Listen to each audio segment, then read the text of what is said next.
Começando agora, Papo Voraz, não existe isso, eu acho, mas eu sempre dou essa introdução. Bom, pessoal, eu tô aqui com ele, Marquinhos Wolf, ou Marcos pros íntimos, pros amigos. Considere-se você fã de Marcos, muito amigo dele, muito íntimo, porque ele tem todo um cuidado, um carinho com seus fãs. E hoje a gente vai saber um pouquinho mais sobre ele, quem é a pessoa por trás do personagem, se é sempre um personagem, se não é.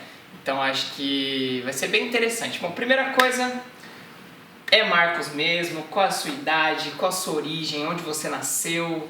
Por onde você andou na sua vida? Por caminhos tortuosos. Marcos mesmo. É Marcos Vinícius Pessoa. Eu tenho 27 anos.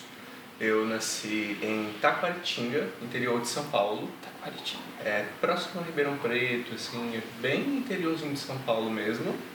Eu morei lá até os meus 18 anos.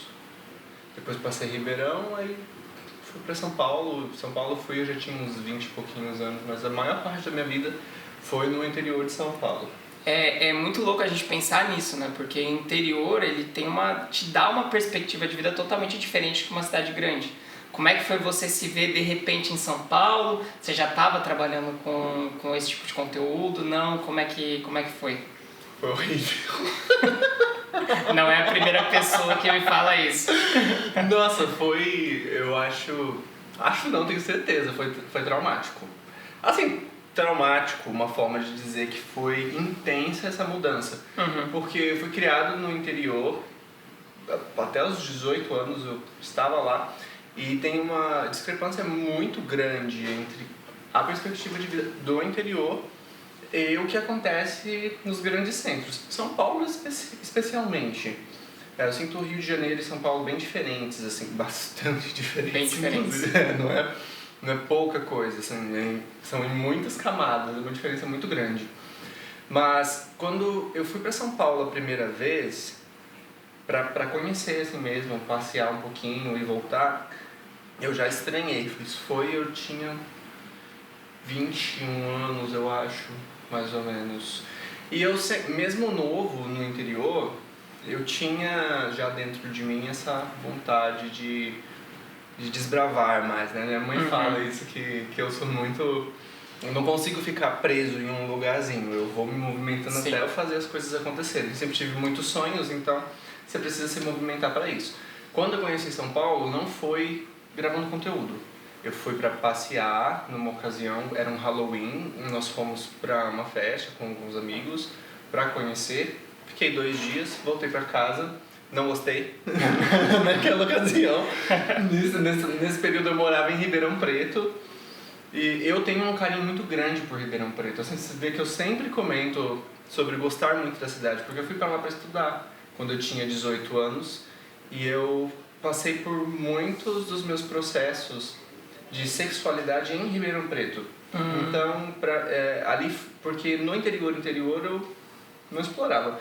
Conhecia esse universo dos vídeos, assim, já gostava de assistir, acho que natural, assim, pra idade. Todo mundo vai acabar consumindo em algum momento. Eu sempre gostei, assim, gostava, sabia o nome dos atores, eu era fã. Tinha dentro de mim algo, sim, que já me pinicava em curiosidade em fazer. Porque eu tenho um lado meu bastante sexual e que eu gosto, faz parte de mim. Do meu como um todo, assim, o lado sexual. Gosto disso, gosto de sexo na prática, gosto de conversar sobre o assunto. Então você chega em São Paulo já com essa intenção de trabalhar com isso? Já, porque eu já sabia que ali tinha o fluxo de outros criadores, então tinha que ir pra lá. E já coincidia de precisar mudar de Ribeirão Preto, estava na hora de... Sabe quando as coisas vão se encaixando para te forçar a fazer essa movimentação na vida? Às vezes chegam esses momentos. Então foi isso. Fui para São Paulo em junho de 2022. Comecei a trabalhar lá, mas eu fui gravar a colaboração. A primeira eu gravava com o meu ex-parceiro, mas eu não tinha feito colaborações com outros criadores, né? Então a primeira foi em agosto de 2022. Você ainda lembra a sua primeira colaboração? Eu lembro da primeira colaboração. Eu lembro porque eu tava em pânico. Eu acredito. Eu tava com medo, porque não tinha experiência. Você fica com frio na barriga. Como vai ser? Eu lembro que eu tava a caminho no Uber, conversando com a minha melhor amiga. Assim, amiga do céu. Você não sabe a loucura que eu vou fazer agora. Eu falei, nossa, eu tô em pânico. O que eu vou fazer? Aí ela falou, calma.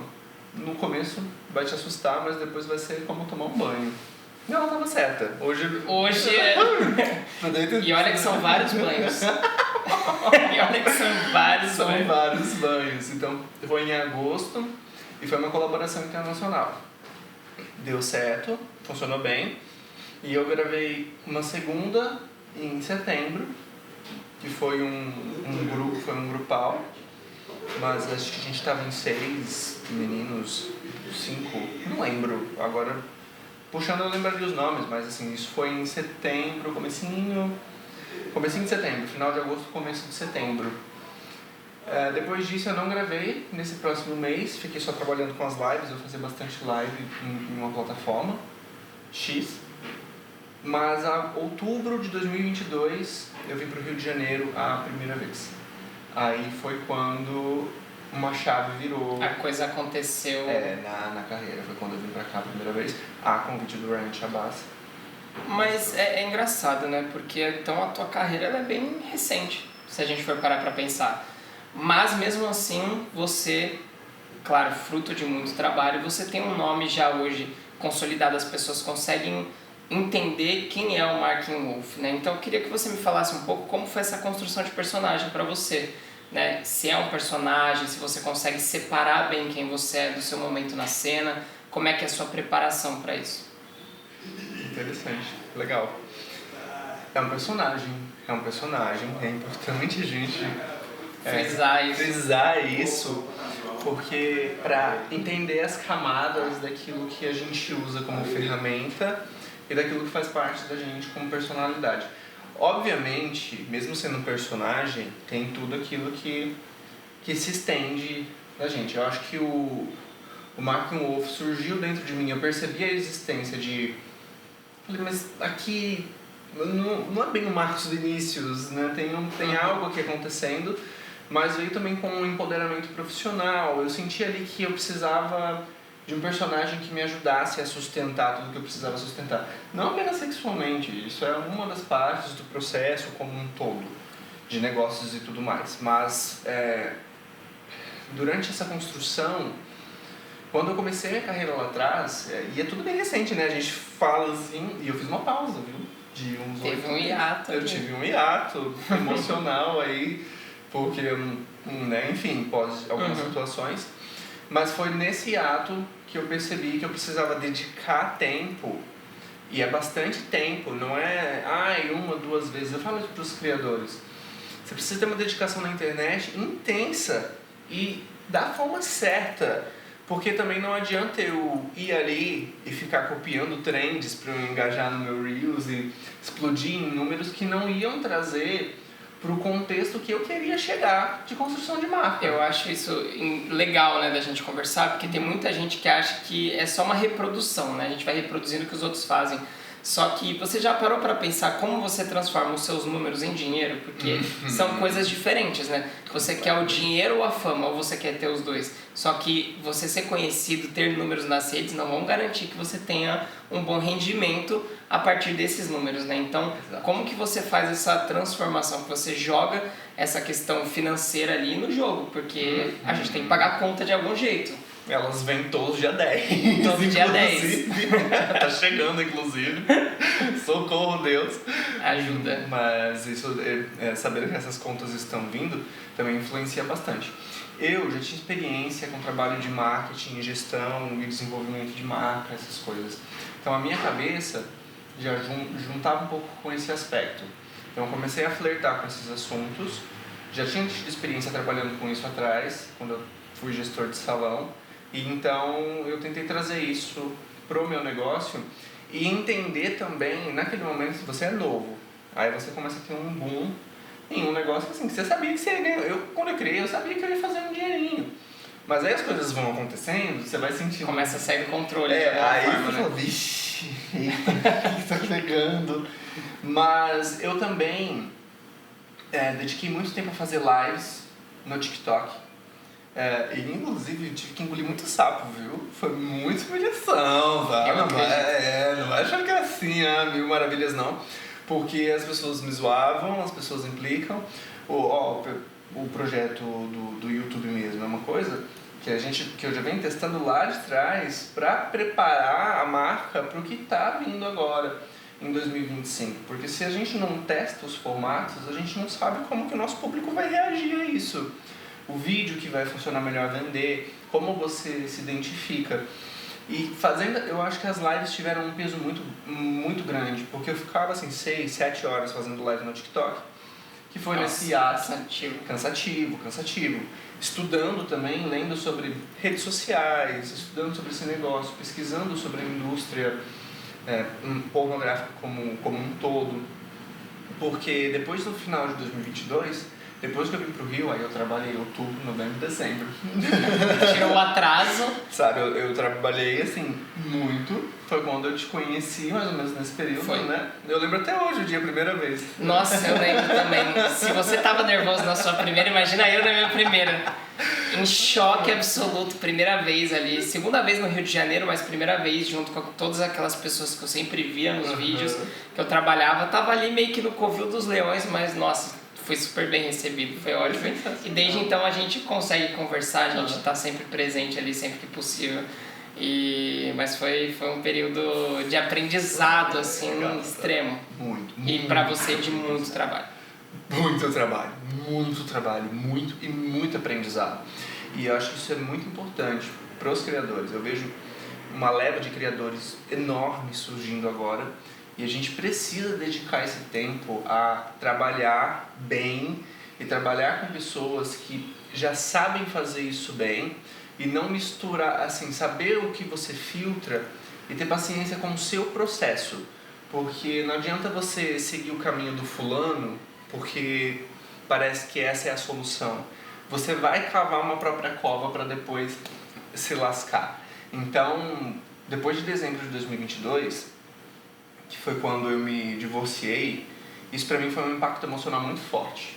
Porque envolveu todos os contextos, o contexto profissional, viagem, toda a mudança, o surgimento do Mark Wolf, que o Mark Wolf é uma demanda, viu? Eu acredito. O Wolf, ele é intenso. Não, e as pessoas estavam te vendo e queriam mais de você, queriam saber mais da produção. Eu acho que essa é uma questão, né? Os fãs, eles acabam se apegando e cobrando mais e mais e mais. Aí eu já aproveito para te fazer uma pergunta. Como você consegue colocar o limite? Ó, até aqui eu vou. Até aqui eu gravo, isso aqui me pertence, não, isso aqui eu não faço. Como é que você educou o seu público para isso? Comunicação, presença e uma comunicação sincera. Obviamente, tem coisas que você precisa, com a prática, você aprende a separar o que você coloca na internet e o que você não coloca. A gente precisa entender, também aprendi isso em duras formas, mas dentro da minha plataforma, eu lembro até hoje do dia, inclusive, também, porque foi logo após assim, a separação e eu estava muito mal, emocionalmente chateado. E os meus fãs com demandas, eu falei, gente, eu pensei comigo, eu vou mandar uma mensagem para todos os meus fãs de uma vez e vou ser sincero.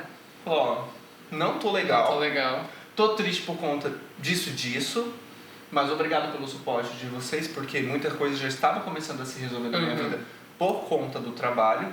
Lógico, não é da noite pro dia, gente. Mesmo que a coisa vai ficando boa, financeiramente dizendo, a vida não é fácil. Então a gente precisa respeitar o tempo em que as coisas precisam para se encaixar.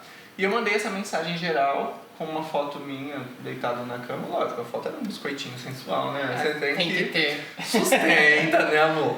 Era o baitzinho ali pra pessoa. Entendeu? Mas me permitindo abrir essa porta com os meus fãs de que eu estava disposto a me comunicar com eles. E aí comecei a conversar mais com os meus fãs e eu tirei um tempo.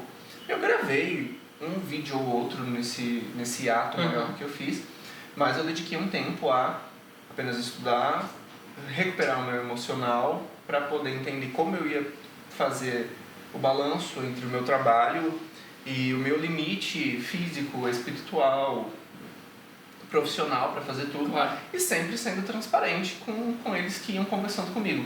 Fiz algumas lives dentro da plataforma, foi menos, aí eu comecei a fazer as lives no TikTok, porque você começa a se tirar de uma zona de conforto, de se esconder atrás de uma foto bonita o tempo todo, e você dá a chance da sua audiência de conhecer um pouco mais e querer estar mais próximo a você, não assim como a gente está aqui agora, mas de criar uma conexão maior com você, não apenas no curto momento, mas no longo prazo, quando você tem planos maiores com o seu negócio.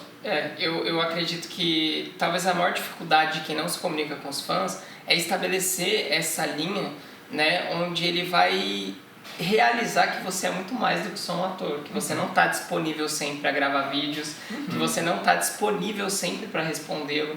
As pessoas têm que entender que por mais que seja algo que você venda, como você fala, a gente vende intimidade, né? A gente também tem os nossos limites, você vai ter o seu momento de pausa, você vai querer viver a sua vida de forma pessoal, né? Que cabe só a você decidir como que vai ser.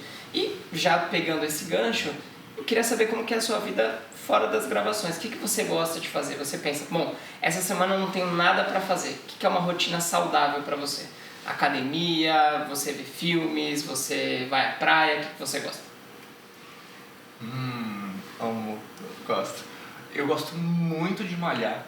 Isso pra mim é algo... Eu comecei a malhar muito novo, eu tinha 14 anos quando eu fui. Na época, acho que assim, eu comecei com os meus primos, acho que era... a gente queria ficar, né, com o corpo um pouquinho mais... É sempre a questão estética, né? Sempre tinha a questão estética. Eu também tinha a questão de que eu precisava me sentir um pouco mais corajoso, mais empoderado, talvez, porque eu passava por muito bullying, essas questões na adolescência, e isso me deixava muito acanhado. Então eu comecei a malhar, os meus tios malhavam também, então eu tinha essa referência em casa. Familiares, sim. Eles sempre bonitões, assim, nossa, eles eram muito gatos. E eu falei, não, pô, vamos começar. E aí você vai fazendo, vai, quando eu vi passaram 14 anos. E você... E eu continuei indo malhar. E é legal que, por uma questão estética, a tua saúde também evoluiu muito com essa prática, né? Com essa rotina. Muito, demais. Porque isso se torna uma parte de você e vira um hábito. Lógico que não é sempre que a gente está com esse foco todo, claro. Mas eu hoje não malho todos os dias porque eu tenho que descansar mais também. Hoje eu preciso dormir mais. Eu sinto mais essa necessidade. Também. Tchau.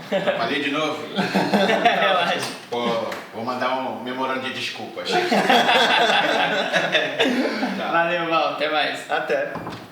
Então, isso é uma coisa que vai conectando na outra. Eu não malho todos os dias. Eu tô precisando, eu sinto mais... O ter mais sono de qualidade tem me ajudado a ter menos picos emocionais por conta de tudo que hoje eu preciso gerenciar. Legal. Então eu tenho que encontrar esse equilíbrio na minha vida e a musculação me ajuda a manter essa constante de dedicação em algo que me ajuda a cuidar da minha saúde e contribui para a minha estabilidade emocional. Então por isso eu gosto muito de malhar. Eu tenho malhado cedinho. Quando eu tô aqui no Rio, eu gosto muito de tomar sol. Nossa, tomar sol pra mim é assim... Você é um cara diurno, então. Eu amo o sol. O sol, ele me deixa mais disposto, me deixa criativo. Eu gosto de tomar sol. Eu gosto de andar pela orla. E tô perdendo medo de nadar no mar. O que você tá vendo? Eu acho engraçado como as pessoas são completamente diferentes. Gente, eu sou uma pessoa de hábitos extremamente noturnos.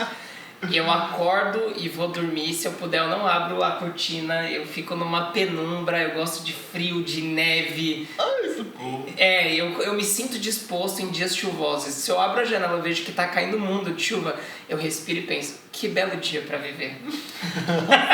Mas tá tudo bem. E eu entendi que talvez eu seja assim, uma parte muito ínfima da população que gosta disso. Geralmente o pessoal gosta de luz, do dia, de sol. Fala que o dia lindo é o dia ensolarado, né? Mas tá tudo bem. Faz parte. É um dos motivos que eu não gosto de morar em São Paulo, porque assim, pra eu tomar um sol em São Paulo eu tenho que ir no parque. E eu sou criado no interior tem muito sol. Então, assim, pra mim é algo... É uma necessidade. E deve ter uma sensaçãozinha assim de casa, né? Tem. Que te traz esse... Tem a praia, eu tenho ido mais à praia e tenho pegado o hábito de entrar mais na água.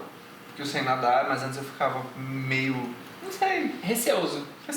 Normal. Me acostumando, né, até essa proximidade com o mar. Então, sempre que dá pra eu encaixar aí na minha rotina, eu já coloco essa ida à praia pra eu poder também ter esse drenar de energia, até porque a gente precisa de muita energia física e mental para poder fazer gravações de qualidade. Claro. Numa situação profissional de estúdio, que é diferente de você ir gravar uma foda com alguém que está afim. São contextos diferentes. Gosto disso. Gosto muito da parte de artes e música. Então, assim, é muito comum você me ver com uma sacolinha com um livro novo que eu comprei, mesmo que eu não tenha cumprido a minha... É um ótimo hábito. A minha lista de leituras, assim, eu gosto, eu mergulho naquilo e vou digerindo isso. E música. Música pra mim mas desde criança.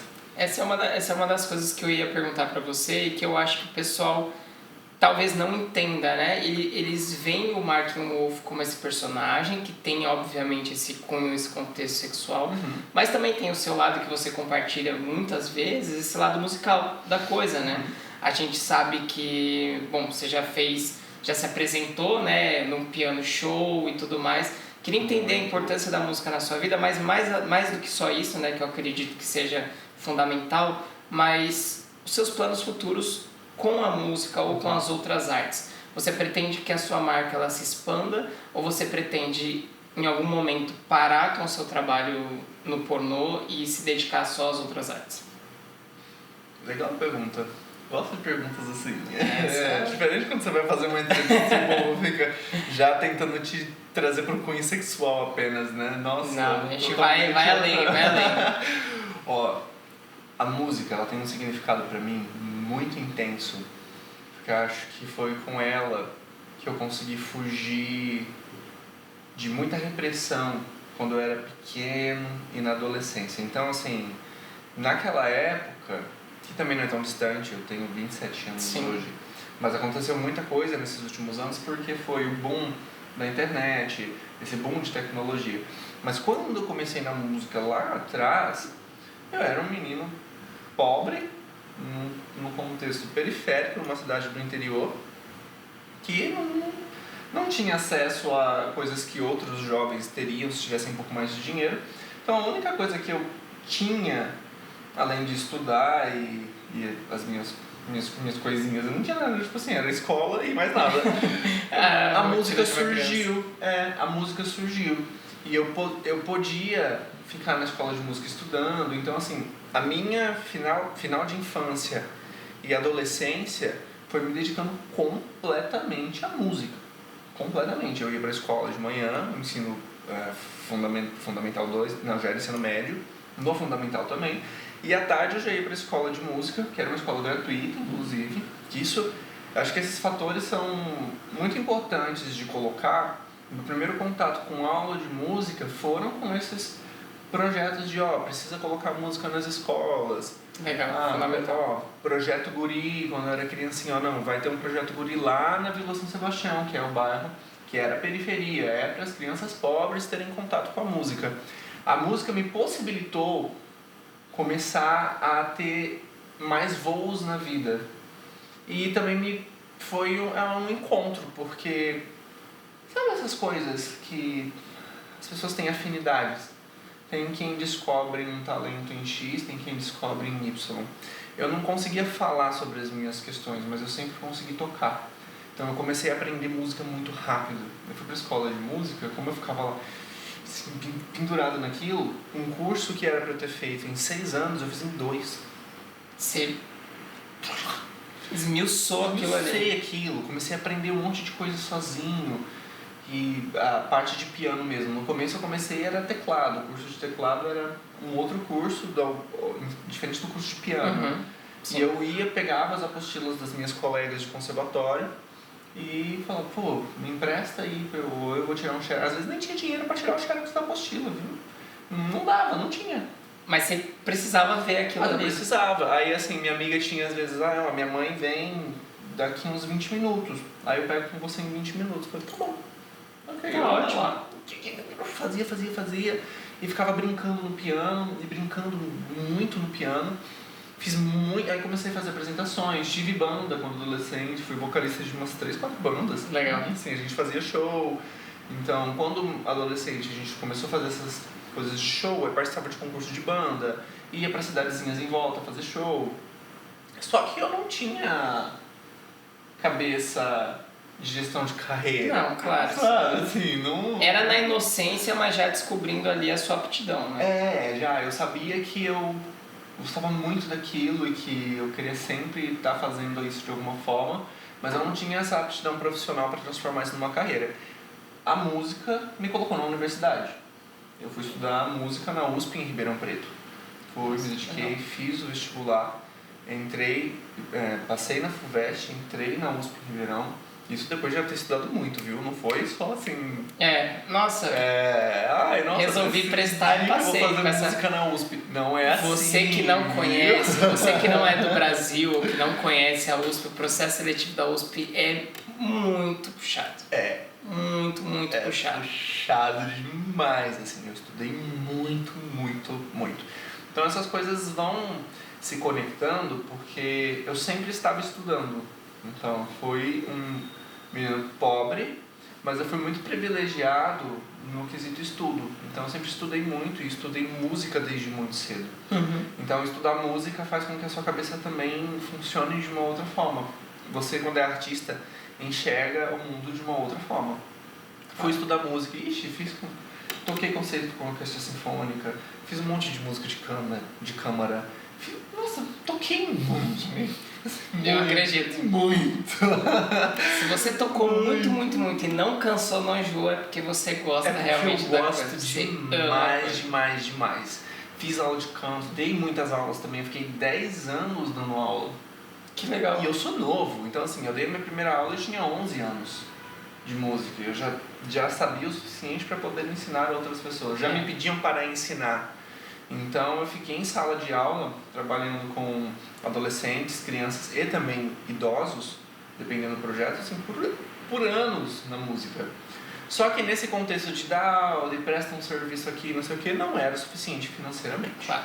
Não era, mesmo com todo o estudo que eu tinha. Então isso também começou a influenciar quando você entra nessa fase adulta e você vê que você precisa de mais.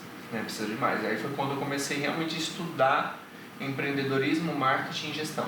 E aí eu me apaixonei por essa área também, e aí as coisas foram desenrolando para isso, e eu tive que parar por um momento a dedicação exclusiva às atividades na música para poder me dedicar a aprender outras coisas, como construir negócios, construir marcas e tudo. E fui trabalhar em outros contextos.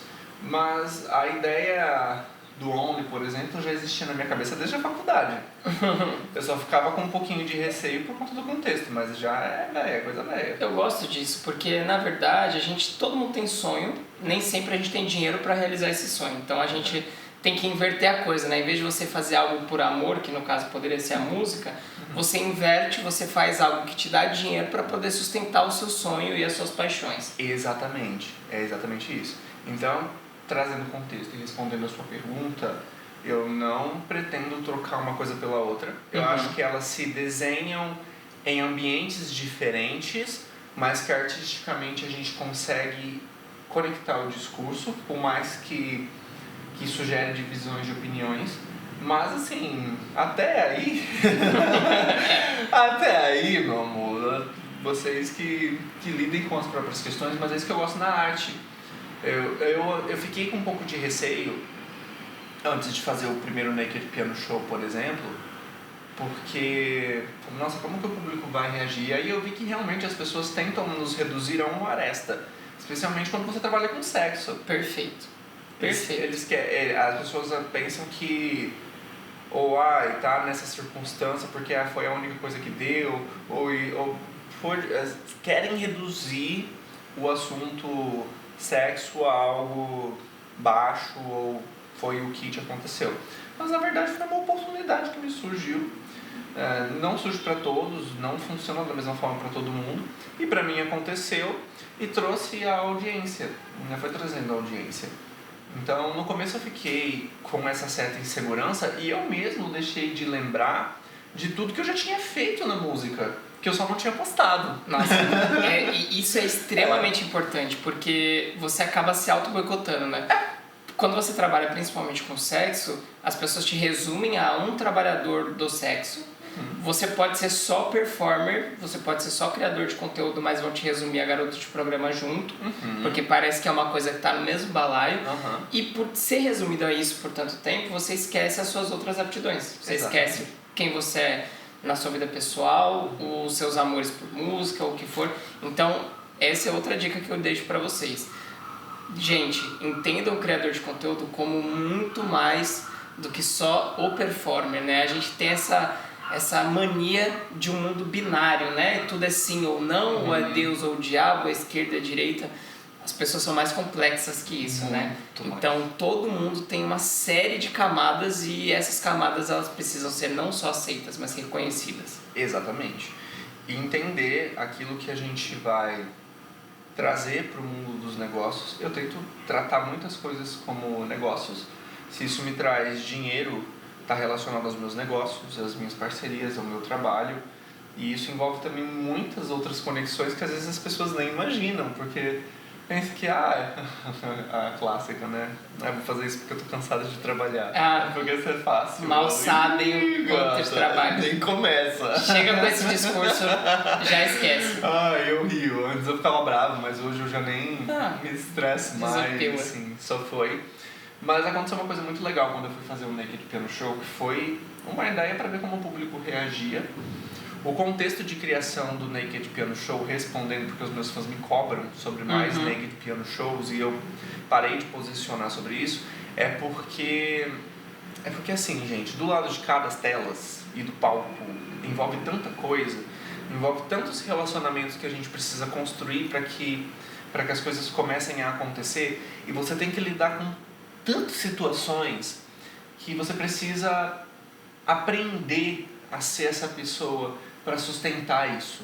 Ser artista é muito difícil, e ser um artista com carreira na prática, que depende de sua relação com outras pessoas para isso acontecer, e também de investimento para ou gravar suas músicas, ou transformar isso num negócio maior, é muito mais complexo e custoso do que parece. Então, o contexto daquele momento do Naked Piano Show me ensinou muitas coisas, aconteceram muitas coisas legais, mas também aconteceram muitas coisas desagradáveis, e que às vezes eu preciso me segurar para não falar sobre isso, mas que me ensinaram e me fizeram pensar sobre.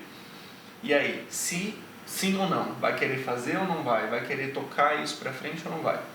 Mas, para agora, em breve, e já assim, começo de 2025, a música já entra na minha marca como algo presente e um produto realmente, vai acontecer com os lançamentos e tudo, enfim, agora não vou até aí, não vou também contar muitos detalhes. Se vai ser a mesma coisa, se vai ser, que essa é uma questão também, porque eu conheci o Marcos Vinícius, músico, aí eu tive a chance de conhecer o Mark Wolf, que é quem me trouxe até aqui enquanto empresário performer, mas agora eu preciso conhecer quem cria tudo isso num todo, que sou eu, né, parte de mim, mas se vai ser Mark Wolf ou se outro, ou se vai ser tudo com o meu nome, eu ainda não tenho uma resposta para essa pergunta.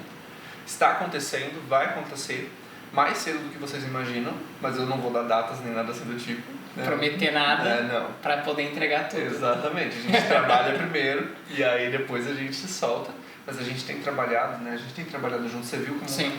A gente precisa respeitar o tempo das coisas. Então, não sei como isso vai se desenhar na prática, mas eu tô bem afim, assim, de descobrir, eu acredito. Sabe? Eu acredito. Ver, assim, qual vai ser o... Tem coisa por aí. Sabe? Ver como isso vai repercutir. Assim. Acho. Eu vou só ver se tá gravando, porque vai que acabou... Não, tá gravando, tá bonitinho. Aí eu vou pra a Siri, do nada começou a falar. Eu Cadê? vou... Pode ligar o ar.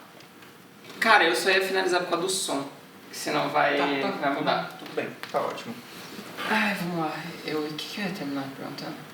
Ah tá, eu ia terminar só com os seus novos projetos e a gente já finaliza. Voltamos. Bom, você recentemente, e eu com muita honra fiz parte desse processo, você fez uma publicação se abrindo um pouquinho mais sobre um tema que eu acho que para muitos pode ser tabu ainda hoje, o que é triste que seja tabu ainda hoje, que a gente precisa falar, que é a questão de conviver com HIV, né? E, obviamente, você já fez seu pronunciamento. Eu queria que você chamasse, então, convidasse o pessoal para conhecer o seu canal no YouTube, porque vem coisa lá. E eu acho que é importante que você não só mostre que você tem um canal no YouTube, mas que você convide as pessoas a verem o seu pronunciamento lá, porque é a primeira vez que você, de fato, abre o seu coração para falar sobre isso. Então, por favor. Venham conhecer o meu canal no YouTube. O projeto do YouTube, ele vem justamente com essa... Desde lá de trás, começou... Você sabe, né? Que eu ia gravando com o celular. Sim. Vamos. Mas justamente para entender como a gente consegue usar esse canal para conectar com a audiência de uma forma mais ampla. E a decisão desse vídeo veio, né, das inspirações que eu falei, e assim, eu já sentia isso. E eu quero muito trazer para o meu canal e usar isso para poder compartilhar e enriquecer para minha audiência em relação à informação. Porque o que falta pra gente é informação sobre os assuntos e entender como isso reflete na nossa vida. Então fica o convite para vocês assistirem o vídeo. Lá a gente ficou muito bom, inclusive. Ficou muito legal. Ficou muito bom. Foi bem sincero da minha parte. Lógico que tem muito mais pra gente conversar sobre. Mas pra mim é importante que vocês assistam. Que vocês tenham essa percepção de sentir e perceber como o canal está se desenhando e como a minha arte vai se comunicar com a minha audiência através desses formatos que a gente escolhe. Sim. Né? Então o depoimento vem de perceber que não adianta você fazer as coisas por fazer. Não adianta você fazer as coisas de qualquer jeito e não adianta você querer ser artista ou ter representatividade no nicho que você está inserido se você não tem coragem de abraçar as coisas que você representa para trazer significado para a vida também de outras milhares de pessoas. Porque está muito além da gente ter a visão do nosso próprio umbigo. Então, foi por isso que eu tomei essa coragem de fazer. Eu acredito que enquanto artista eu tenho a obrigação, não a obrigação de contar sobre isso, foi algo que eu escolhi fazer por livre e espontânea vontade. Você não tem obrigação de contar para as pessoas sobre isso, tá? Mas eu senti que fazia e faz total sentido com o projeto artístico como um todo, para levantar a discussão e a informação. Porque quando você quer ocupar um lugar de influenciador, comunicador, criador de conteúdo, artista, lançar as suas músicas, eu pelo menos sou muito sensível a essas coisas e gosto que elas tenham um sentido real para agregar valor para quem está ouvindo e assistindo. E não seja apenas uma coisa rasa para mostrar, olha aqui como eu sou, olha como o meu corpo encaixa na fotografia, ai, olha como o meu rostinho é bonito, ai, olha como eu sou engajado, olha, meu Reels engajou, olha aqui que lindo, que legal. Nem tudo é aparência, nem tudo são números. Exatamente. A conversa aqui não é sobre isso, né? É uma questão de...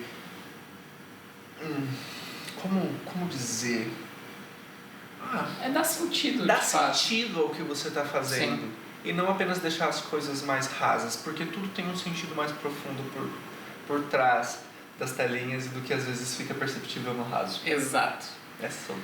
Última coisa pra gente finalizar, queria perguntar se tem alguma coisa que você acha que deveria ser mais discutido, tanto no nosso meio quanto no mundo, e fazer um alerta sobre isso, ou se paramos por aqui.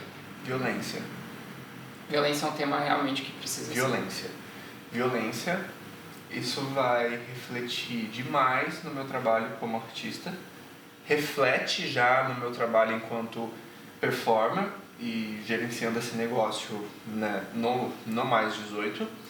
Já influencia bastante sobre diversas camadas, mas eu enfatizo esse assunto porque as pessoas às vezes vão associar a violência a uma agressão ou a uma explosão, a coisas mais drásticas. Mas eu acho que a violência é um problema cultural que nós seres humanos temos. A nossa espécie ela é violenta.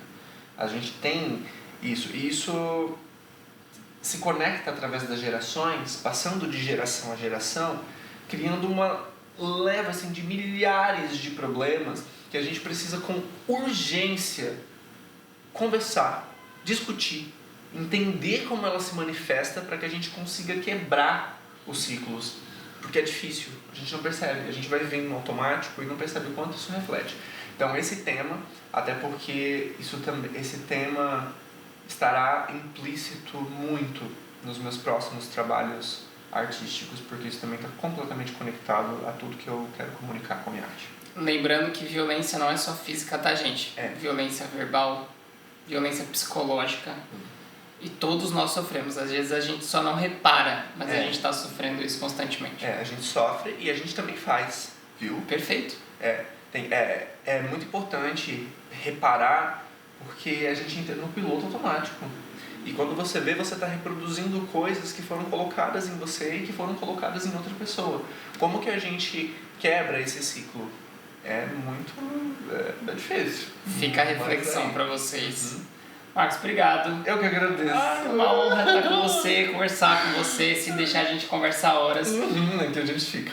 E é isso. A gente acompanha então esse episódio, acompanha os canais do Marcos e a gente segue conversando com outros e novos atores, trazendo mais novidades para vocês.